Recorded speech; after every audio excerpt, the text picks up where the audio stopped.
Here's the fact. Our definition of success and happiness changes as we grow older. Mine has. When I was in high school, my dream job was actually being a waiter. And I graduated college around the recession.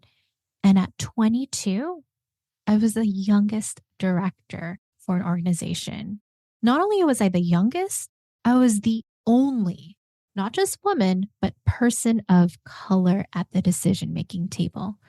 And then I transitioned working in politics to the nonprofit sector.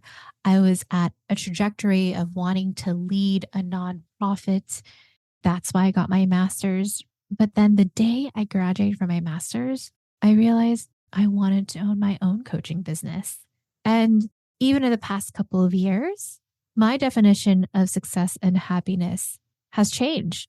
And I realized, wait, it's more than just work. I just came back home from being at my parents' home for 2 weeks. I was choosing and helping my dad out who had knee replacement surgery. And even in this year, 2024, I'm working on some personal goals, including doing more Muay Thai, which is Thai kickboxing. So this episode is a little different. I'm being interviewed from my friend's podcast, Matt Story, who's the VP of Visa, and his podcast is called What's Your Story? So I figured, why not showcase and let me be in the interviewee seat instead? So he's interviewing me on my story. And before we drop the beat, don't forget to hit that follow button. So pause, hit that. All right, now we can drop the beat. Hey, I'm Elaine Lucartas. I'm a business and career coach for women of color and allies. LA Weekly awarded me the #1 thought leader, and Apple News named me one of the top 5 business coaches. Done doing the most as a woman of color or ally, and you want to create your own definition of success and happiness? Well, grab your coffee, tea, or boba, and let's do some business and career real talk. My guest on the pod this week is a trauma-informed career and leadership coach that supports BIPOC women in moving from the supporting role to the leading role in their lives. She's been recognized by Apple News, LA Weekly, and LinkedIn as a top voice and thought leader. I'm really looking forward to hearing more about her story. So please welcome Elaine Lou Cartas to the show. Thank you, Matt, for having me. Before we get into learning more about your journey, I'd love it if you could just share a story about your background and maybe take us back and give us a glimpse into what little Elaine was like. I love when I hear these questions in your interviews. So for me, I'm a first-gen immigrant, Filipino American. My parents and my grandparents immigrated from the Philippines to Central California to work in the farm, to be grapevine workers. And I was the first child, like first person in this generation to be born in America. And I was born into both my grandparents, my mom and dad, and my aunt and uncle. So 6 adults, I was the first child. And since I was born, I felt that pressure of fulfilling the American dream. Also feeling the pressure of 6 adults of we get to start all over and we don't have to live in this world where we were in a country where it was so poor and we didn't have that much opportunity. So feeling that pressure, and don't worry, I went to a lot of therapy for that, thank goodness, is surviving and thriving. There's this wonderful quote. I forgot who quoted this, but our grandparents survived so our parents could provide. Our parents provided so we can thrive. Mm. And I felt like I was my parents' and my grandparents' dreams to thrive. Mm. Yeah, that's beautiful. And I think the idea of that pressure, and it's twofold because it is a source of motivation, but it can also be a source of, I'll say, baggage that we carry. Yes. That those to the left and right may not also carry. And so I'm curious for you, even, at those early ages, did you have an idea of like, in order to thrive, I want to be this, or in order to make them proud, I want to be, this type of career or follow in this path? Yeah, I had a lot of those questions. And I mean, you've shared this. We get to redefine our own version of success, and more importantly, understand what our version of success is in different stages of our life. I wasn't really aware of it. I just knew I couldn't live what my parents went through because it was so hard for them at the dinner table. because I was a teenage girl, right? I'm like, I Mm, didn't finish all my rice. And my dad's like, why don't you finish rice? And I, at the time, like, I need to be skinny like all the other girls at school, mhm, right? And I was just thinking, okay, what would make me successful, make them happy? It's like straight A's, valedictorian. Let me go play the violin, do all these things for me to look good when I apply for college, and then do the checklist of what looked good for college. And then I graduated around the recession, realized, wait, hold on. I did the checklist of what people wanted for my success. I didn't ask the most important question. What is my definition of success? mm, What do I want? And throughout my life, there was so many different stages where people would ask me, what do you want? I'm like, I realized, oh no, I've been listening to what everyone else wants and I've been mhm. people pleasing. Yeah. And it just helped doing all that reflection and therapy to ask, what do I really want? Am I doing this because my parents told me to do it? Because my boss told me to do it? Because this looks good on social media? Or is it because I really want to do it? Yeah, it's like there's almost like you're given a script that you follow from your parents up until the point you get a job. Yeah. And then the script is kind of done. But there's more seasons and there's more chapters to be written that Hmm. it becomes a challenge. And so I'm curious, once you made your way into the work world, like what was that experience like when kind of the script from your parents probably it didn't go beyond that because in their eyes you had been successful, you were valedictorian, you got the Yeah. the degrees and you got the job and like job done. But for you, you had to still go forward. I realized the privilege I had that my parents, maybe my grandparents didn't have is choice. Mm, Like I have choice to choose what career I'm going to have, how I'm going to make money. My parents, not so much. They're like, we need money. We need to pay for bills. We have this daughter. Now we have two sons. We have a mortgage. I mean, I know we have all those pressures, but they didn't have that buffet of choices. And I realized I have that choice being in this country. So I know the privilege mm, I have. So when I got into the workforce, I used to do political campaigns. So that's why I lived in Indiana. I lived in Iowa. I did the different storyline that you had from going to the Midwest to living in the West Coast. I went from the West Coast moving to the Midwest and working on different campaigns. And there was a congressional campaign that we won. And my former boss asked me, Elaine, so what do you want to do? I want to help you get whatever job you want. And I was like, oh no. I was like, I don't know. You don't know. mm, And that hit me where I realized, oh my gosh, I've been listening to what other people are doing. Now, mind you, I am not blaming other people for my yeah, choices. I was just people pleasing. yeah, And I realized I do not want to work in politics anymore. And I got into the nonprofit sector working at fundraising. I worked at Passing City College Foundation. And how I got that job is I was working with a coach and I learned to do informational interviews, networking with people. I'm happy to delve deeper on how I did that. And I got my first six-figure job working at Passing City College Foundation, and it was my dream job. I mm, had the most incredible boss, an ally. Her name's Bobby Abram. I just had dinner with my ex boss. It's weird when people hear that. You had dinner with your ex boss, you have your own business. I was like, she taught me leadership. She yeah, taught me. She was one of those people when you were at a board meeting and she had a different view or perspective to everyone else. She got out of that meeting with respect, yeah, the way she just communicated. But she was mentoring me to be like her, to be an executive director for a nonprofit in the future, to where I got my master's in leadership and management because in the government sector, when you get a graduate degree, you get paid more. So I'm like, okay, I'll go get it. I paid that out of pocket myself.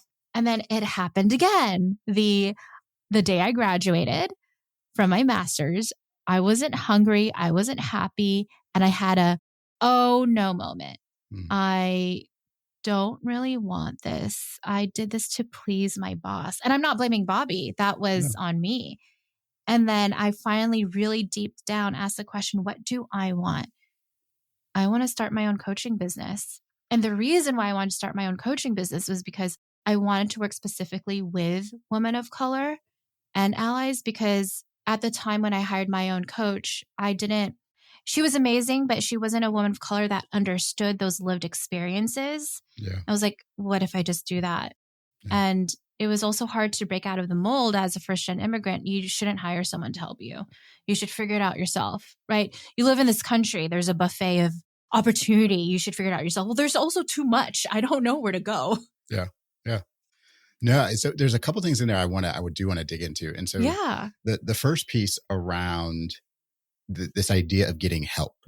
And Mm, I think it is something I can only speak from my own personal experience of there's this idea that like if I work hard, opportunities will present themselves.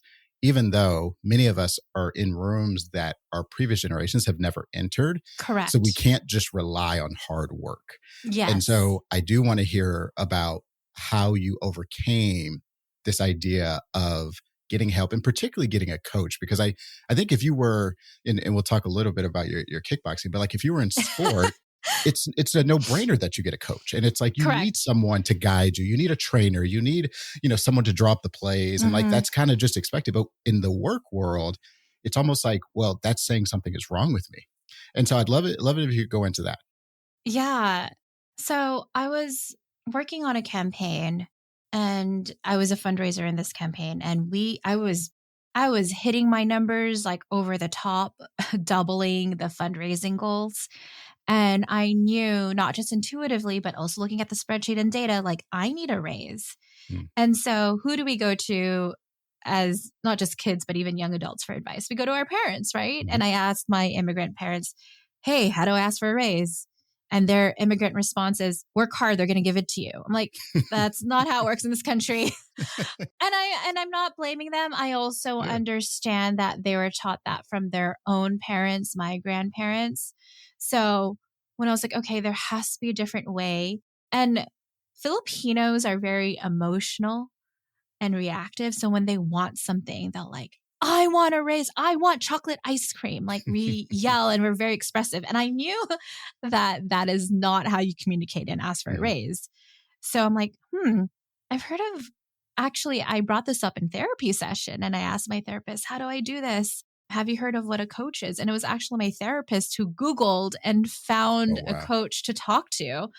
See, I was even using my resources of what I was spending money on talking to my therapist. And I really appreciated that my therapist was honest that she couldn't do that for me. I Yeah. mean, therapies, for those of you that don't know the difference between therapy and coaching, therapy heals any blocks that might be affecting you at present moment to hit your future goals. And coaches help you with getting your future goals. But if you're mindful that there's some blocks, then work with a therapist. Highly Mm, recommend both. If I had to choose one over the other, work with a therapist because if you don't heal your stuff, it shows up in your daily life. yeah. So I interviewed this coach and I told them what I wanted. I wanted to ask for a raise and I hired her. I was scared. It was a lot of money. Mind you, sorry, anything is a lot of money in perspective. Yeah. But as Yep. a woman of color, as a first gen immigrant, as a person of color, we're not taught that it is okay to hire a coach. Yep. Yep. So that's not a norm for us. So hired my coach. The first session, she taught me how to ask for a raise and how I asked for the raise, because I know your listeners love steps, is we did something called a brag sheet. A brag sheet, think of it like a memo where you're bullet pointing everything that you've accomplished since you started your job. So print out your job description and then make a memo of everything you've accomplished and exceeded and done beyond that. Also do research on what other competitors are charging. So I also did research. I printed out what competitors were charging. And then I asked for a raise that was $10,000 more than I was making. I was like, hey, thank you so much for this opportunity for the past year. While at the same time, I've been able to exceed goals doing A, B, and C. And then I even showed the memo. I deserve a $10,000 raise. And then Yeah. I got it. I'm like, Yeah. oh no, this works. Asking for help, getting the tools. Yep. I would not have ever been able to figure it out.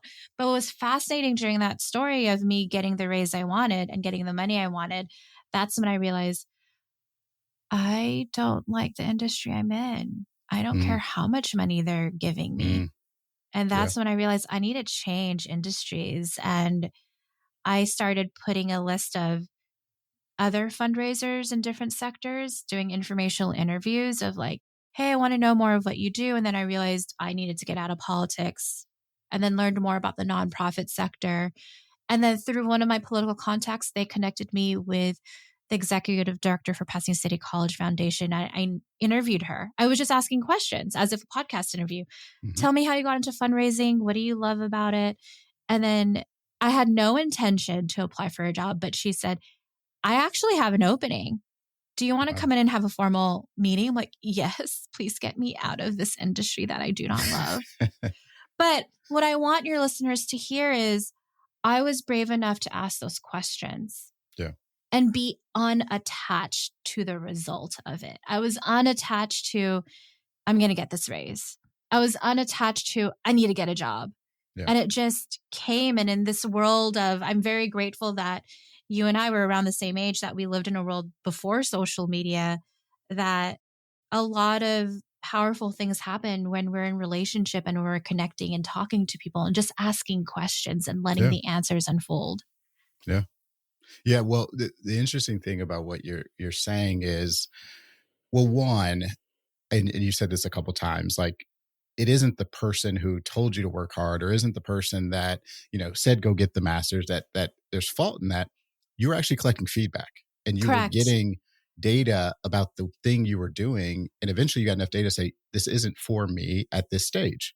It may have been for me when I started. It may be for me in the future, but Mm-hmm. right now it isn't for me. And looking at things as data or feedback versus it being, I've made a mistake. Because I think we can sometimes look at our career and expect it to be up and to the right. And no career is like that. And you're going to get to the point where you get enough feedback to say, I need to your point about choices, I need to make a different choice. And I think being okay with that and to your point, separating yourself from that to be able to know, like, okay, I can make a different choice because I now have this data, as opposed to we can sometimes associate with our identity and say that I've made a mistake or I'm at fault here. Mm. And so I think that's powerful. But I'm curious how you were able to really be comfortable asking the questions and putting yourself out there, because I think that's the other piece of, it's sometimes challenging to tell someone what we want or to tell someone what we're interested in because we're afraid that they may, judge us, or they may say, well, you can't do that, or they may not accept it in a way that we, ultimately want to get to that point. And so sometimes we'll keep our ideas or our interest or our passions to ourselves, and we don't share it with enough people. And of course, most people you talk to, they want to help. And they, especially those that have been where you want to go, they want to say, hey, because you actually, selfishly, you get something out of helping someone. It feels good and you feel Yeah. like you've done something. And if we don't tell people those aspirations, they can't help us. And so how did you overcome that? Like, again, it was probably initially awkward to ask for, hey, I'm interested in this sector. Can you tell me more about this? Because you didn't go in asking for a job. You just wanted to understand. And as that person got to know you, then in their mind, they click, well, I actually have a position. So how did you jump over that hurdle, so to speak? Yeah, I was just over it in my head. I'm like, I can't, I I don't like anxiety. I don't know about you, Matt, but Mm, I don't think anyone here likes anxiety. yeah, I was yeah, just over trying to figure this out, the anxiety that was happening. I'm like, what if I just ask? And just being in my career and seeing the people that were at the top, what made them successful? They asked questions. mm, When I was at those powerful meetings, they didn't know the answer. yep, They asked questions. So if they were asking questions, I figured, why not ask questions? Mind you, there is also the therapeutic stuff of like shame, judgment, how are other people going to feel? I mean, I had to do a lot of that because I shared my story. I felt that pressure of doing the American dream. And then I also want to share this is yes, we have choice, that beautiful privilege. And we, as you were saying, collecting data. I was collecting a lot of data. What I sometimes forgot to do when I was younger that I wish someone reminded me is as you're collecting data from people asking those questions of what you think you want to do, take the time to pause and reflect with yourself and hmm, ask yourself, is this what I want to do? hmm, Because so often we collect data from all these big names, like, okay, if they're successful, I need to be exactly like them. And there's nothing wrong with someone else's path, but check in with yourself intuitively of, wait, do I think I'm going to enjoy that? hmm, Well, what Matt's doing is really cool. I'm so happy for him, but I don't think I would like doing the same thing. hmm. But what did I get from Matt's interview? Oh, I got that I'm really good at this, this, and this. So maybe I explore it this way. So don't just collect the data, but reflect and then make that choice. Legacy leader. I know what you're thinking. Elaine, you have such good stuff here. I want more. So if you want more tips and advice for your business, career, and life, sign up for my Gifts and Gifts newsletter at elainelu.com/join. That's JOIN. And here's 3 things you'll get when you join, because I'm like Santa Claus. I love giving. Number 1, funny gifts, because who doesn't love memes and pop culture references? This newsletter is so fetch. Number 2, receive actionable gifts. That's business, career, and life tips that you can start doing today. Third, the gift of me. Not only do you get my wins, but also my failures, my reflections. My Gifts and Gifts newsletter is like an up-to-date diary. Think Zynga or Life Journal for my fellow millennials, where I share vulnerable stories, relatable mistakes, and important life tips like what to watch on Netflix, like when's the next Bridgerton season. So if you're ready for those fun gifts and actionable gifts to create a more sustainable life, then join my newsletter at elainelu.com/join. That's JOIN. All right, let's get back to the episode. Yeah, I love that. We always, relate the professional world to the personal world, because I think that they aren't separate. I think they actually are integrated. But in the business world, you do quarterly business reviews, and you sit down with leaders, you review progress, you look ahead. And I am a firm believer, similar to what you just said, of like, we need to do that individually. And whether it's quarterly, it's monthly, whatever the time duration is, but making that committed time to look at where you've been. What is the data you collected? And like, are you still on track? And is that even the journey you want to be on? Because I think we don't necessarily realize, like, you can change course, you can change that part paths once you have more information. You've worked with a number of people, over 600 clients, 23 different countries. I'm curious, with that diversity of people and that number of people, what has been the most surprising thing to you in those engagements? My most surprising. So I'm Filipino American, Asian American, right? But like I said earlier, I work with women of color, so from different backgrounds. And the most surprising, but also encouraging and makes me feel good and gives me butterflies is when I'm on that Zoom call or I meet a client in person, they say this: it's so nice to see someone who looks like me. Because I get it. That's actually why I started my coaching business, is because I didn't see someone who looked like me who had lived experiences. And knowing, we didn't even have to go throughout the whole session, but even the first 2 seconds when you turn on the Zoom, it just gave that individual hope that, hey, if this person was able to carve out and create their own path, I can do it too.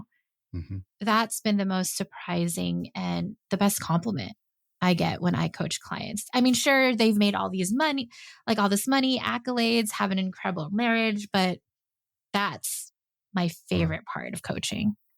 Wow. So we talked a little bit about this before we started recording, but I do want to go back to it. And, you really focus on not just capturing accolades, but creating legacy. And I'm curious for you, how do you think reframing success can actually change people, or even more importantly, change their behaviors? Yeah. I mean, we were talking about the chasing accolades, right? I said I had straight A's earlier, valedictorian. If you look at my LinkedIn, you'll see all these media features like Forbes and Business Insider.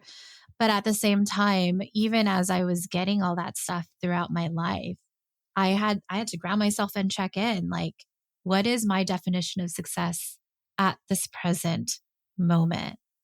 So for your listeners, even asking, what do you want right now?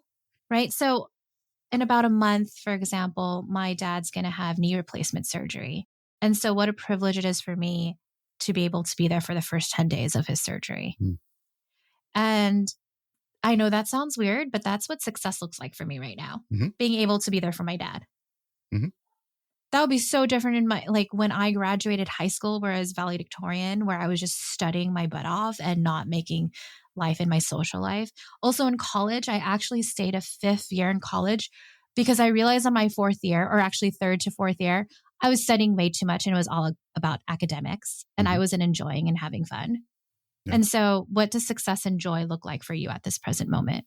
Yeah. I also think there's shift from external validation to internal validation, because Yeah. the accolades are typically for others. It's typically to credential us in someone else's mind. Mm. Whereas the idea of being able to say, I'm successful if I can be there for my parent, that's an internal validation that Hmm. you can achieve, and you can use it as your North Star to say, am I doing the right things? Because that's important and that's where I want to be. And so I think it's also a shift from, where are you getting that validation? Is it external or is it internal? Because I think we both probably can attest, chasing external validation, you'll always be chasing that.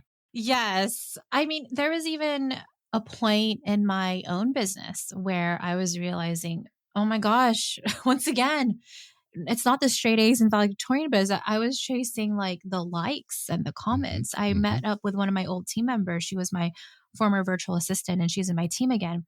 And I was asked, I just always ask for feedback. So whether you're a business owner or career leader, I would just say, even asking your colleagues, hey, what have you noticed that has changed? What can I do more of? What can I do less of? And a beautiful compliment she gave to me was, it doesn't seem like you have to prove yourself anymore. Hmm. I'm like, that's so nice. Because I was Yeah. absolutely doing that in the beginning of my career and beginning of my business. I felt like I had to constantly try to prove myself, especially as a person of color. Yep. Yep. So you also have a podcast. Hmm. And anytime someone else has a podcast, I'm always curious, just like, why did you start a podcast and what have you learned from it? I mean, I don't have your last name, but I love the storytelling. So I love meeting people. I love the storytelling. And I feel like we could really understand one another. I mean, I'm a millennial, right? So Zanga, Live Journal, back in the Mhm, day, getting mhm, to know those stories, as opposed to like a restricted characters on social media or 30-second reel or TikTok.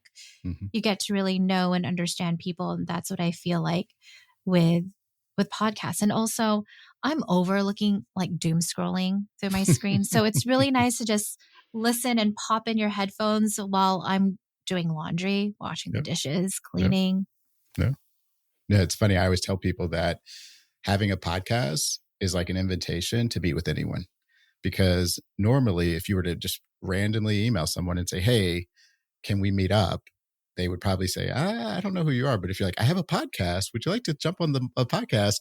That tends to lower the barrier. And they're like, oh, yeah, I'd love to do that. And so it literally is a cheat code to, as you say, making those connections and then sharing it with the world, which is, obviously the gift that we get to give to And others. I don't know if you feel the same way too, but people that have podcasts, I mean, I feel like all of us have someone like, I want to be like Oprah. I want to interview people. I'm like, oh my gosh, what a privilege to. Yeah.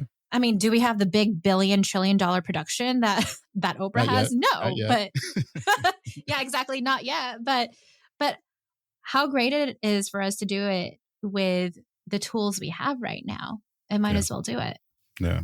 So you left that dream job to pursue your dream passion of coaching. Hmm. And since then, you've done other things. And so what I really have seen is there's this shift, and you're one of these people that have a portfolio career. You're not just Correct. one thing, and Hmm. you're able to tap into, what and how your passions are. And I think more people over time are going to move into this phase. And so I'm curious, how have you been successful in adding products, services, offerings to what you do from a business perspective? And what have been the lessons you've picked up along the way? Yeah. Well, I want to kind of talk about this portfolio career just to validate people who might be listening who's like, I hate my industry or I want to Mhm, shift. This is my third time shifting. But we are different from the baby boomer mhm, generation. And shout out to Gen Z, even like teaching us a lot to us millennials. But there's data that shows that we shift and change careers 5 to 7 times in mhm, our lifetime. So just to validate those that need the mhm, data. mhm, And when I reflect back in my career, I was working in politics as a field organizer, and then I was a fundraiser to coaching. All those experiences helped build me up for the next thing. So I know so often we think about the career ladder, but all those experiences and skill sets help.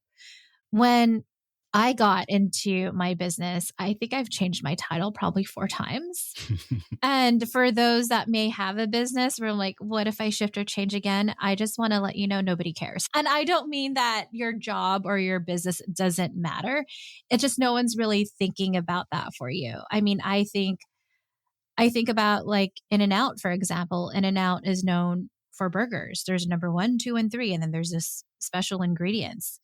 And Mhm, for me, I've had to understand what I want to do and what also my audience has wanted. So when I first started, it was actually first generation millennial women I wanted to work with. And then as it's expanded, I was like, wait, I'm realizing I'm working with more women of color.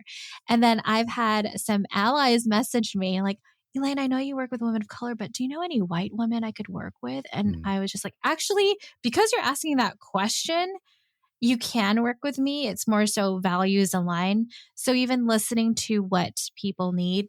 And in my services, I did the mistake where I did so much and a lot. I started my business when I was 28 that in this past year, I've simplified it where I only work with my clients either one to one or through my mastermind where there's monthly one to ones. And when the pandemic and COVID happened, I used to have like 2 hour office hours. mhm, People would show up for the whole 2 hours Zoom.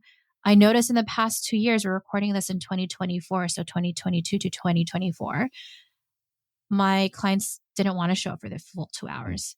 And even asking for feedback, hey, what's going on? Am I not serving? And everyone just said they had Zoom fatigue.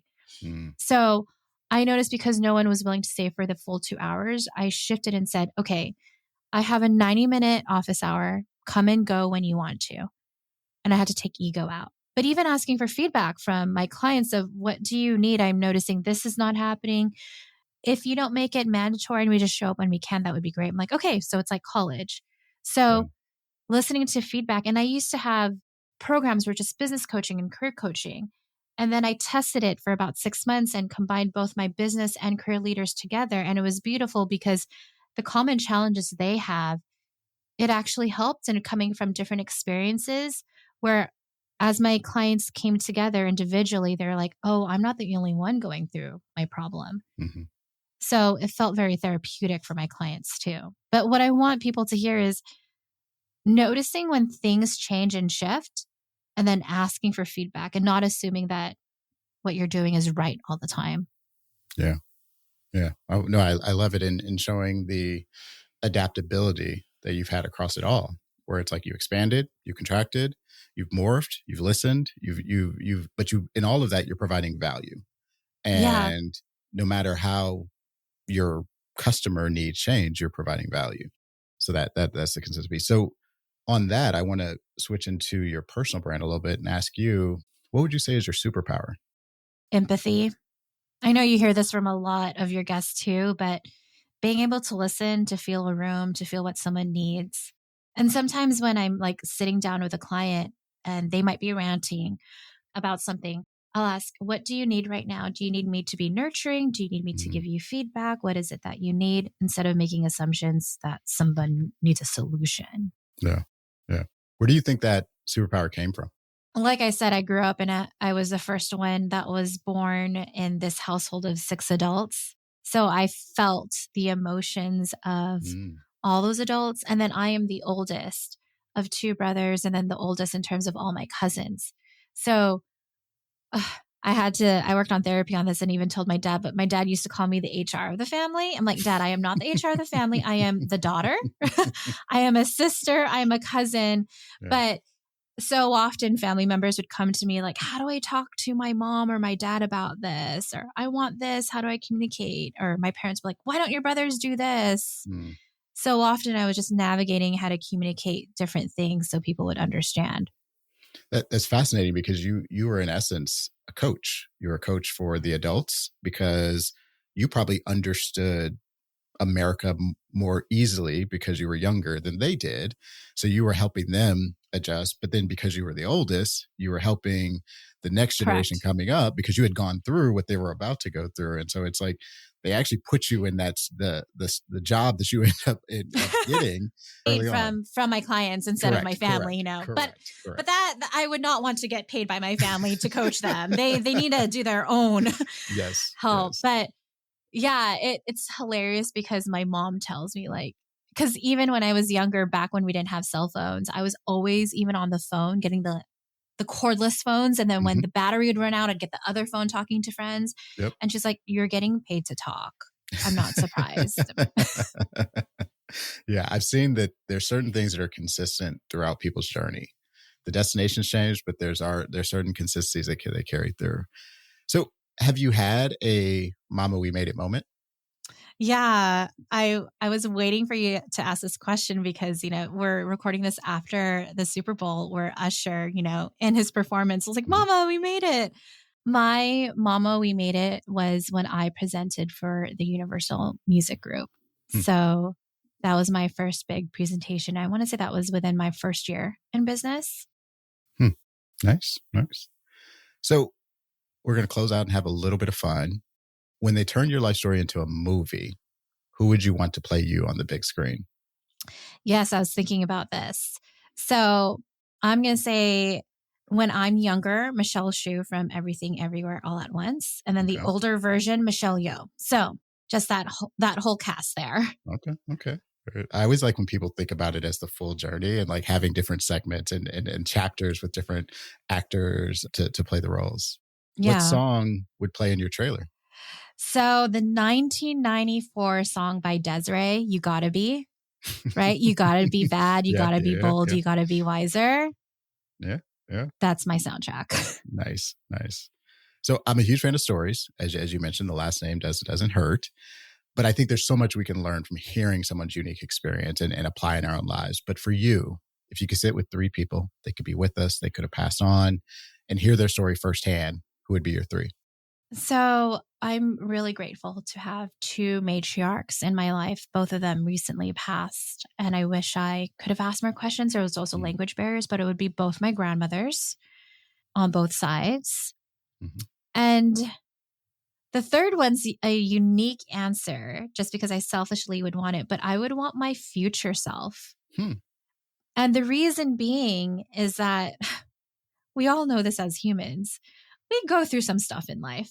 Mm-hmm. And I kind of want like my older version to be like, "Hey, Elaine, you know that time when you were like 43 and you were crying on your floor?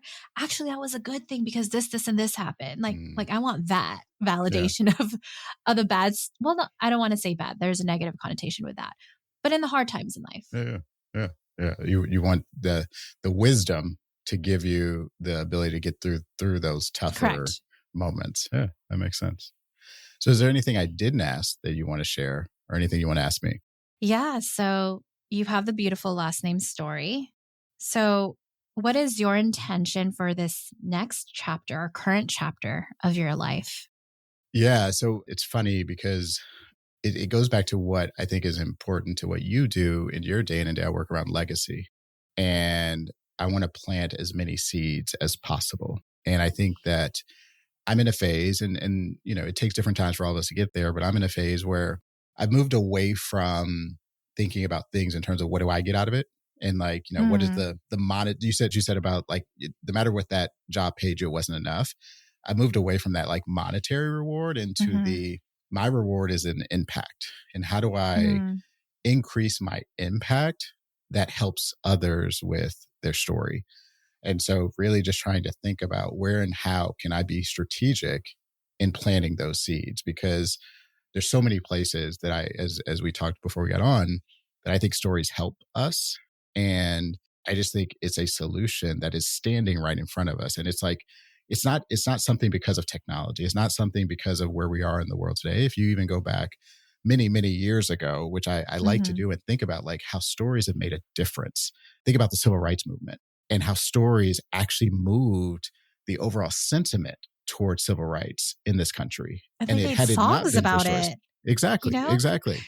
And so I just think it's something that's literally within everyone's reach, but we don't go to it because we tend to think about, I need to solve it with data or I need to solve it with, Mm, technology. And like, again, those are enablers, those are tools. But I think stories is one that is a solution. So I'm just trying to figure out how do I make that more prevalent in our world and where are the places I can do that can have the biggest impact. But thank you for asking that. yeah, well, thanks for doing that already with this podcast. Yes, indeed. So another two questions. Who is someone that I should have on the podcast, but with one caveat: you have to help me get them on. Yeah, I'm actually thinking about one of my former clients and friends, Chayla Gage. Hmm. She just became the Starbucks VP of Global Inclusion and Diversity. She Hmm. just got the job. So Nice. Nice. I happy actually to introduce you to her, unless you know her. I don't, but I just read a headline that they're opening accessibility cafes. So which is fascinating me for a number of reasons. But yeah, would love that connection. This is a new question I'm adding. I stole That's it. I great. stole it from the Up and Smoke podcast that Matt Barnes and Steven Jackson do. So I unapologetically, I'm stealing, another good idea. You know what? There So are clues from other people, and I don't think it's about stealing. It's about helping each other grow. And if people have a exactly. problem with that, then they're not your people. Exactly. I just want to give them the credit. I always want to make sure any ideas that I borrow from, I want to give credit. But Yeah, yeah. before I let you go, if people want to follow your story, they want to follow your podcast, they want to follow what you're doing with the business, where should I send them? Yes. So if I have my own podcast, just like Matt shared, so feel free to check it out in any streaming platform. It's called WOC and Allies Business and Career Real Talk. And if you're interested in my story, if you are having challenges in your own career and you would love support, feel free to schedule a call with me at elainelou.com/call. That's ELAINELOU/call. Awesome. Well, I thank you for coming on and sharing your story transparently and authentically. It really means a lot. I appreciate you. Yeah, thank you, Matt. Now that you heard me share my story, how I've redefined my definition of success and happiness, I actually want you to take the time to journal and reflect on your own story, everything that has led you to this present moment, to you listening to this podcast episode. Because I know how much anxiety can happen where maybe you're like me. You've pivoted, you've changed industries, something's going on in your life. It may help you to see that timeline and how it all weaves together and makes sense. So if you found this episode helpful, here are 4 things you can do if you feel called to do them. Number 1, you could leave a 5-star review and rating. That would mean so much to me and my team. We created this podcast for accessible education for women of color and allies. And each episode takes about 4 hours to create. It's 1 hour for me to prep, another 30 minutes to 1 hour to record. Then my team spends another 2 hours to edit and market. Number 2, because I care about accessible education, share this episode with a friend who's probably going through a pivot or transition in their life and they want to know they're not alone. Number 3, don't forget to hit that follow button, because when you do, it lets the podcast platform know that this podcast is important to women of color and allies just like you. And number 4, if you would like to recreate and realign your career or business by your own definition, by working with me and my team, then schedule an introductory legacy business and career review call with me. I only work with 24 clients at one time to ensure each client receives the results they deserve. And you can schedule this call with me at elainelou.com/call. That's ELAINELOU.com/call.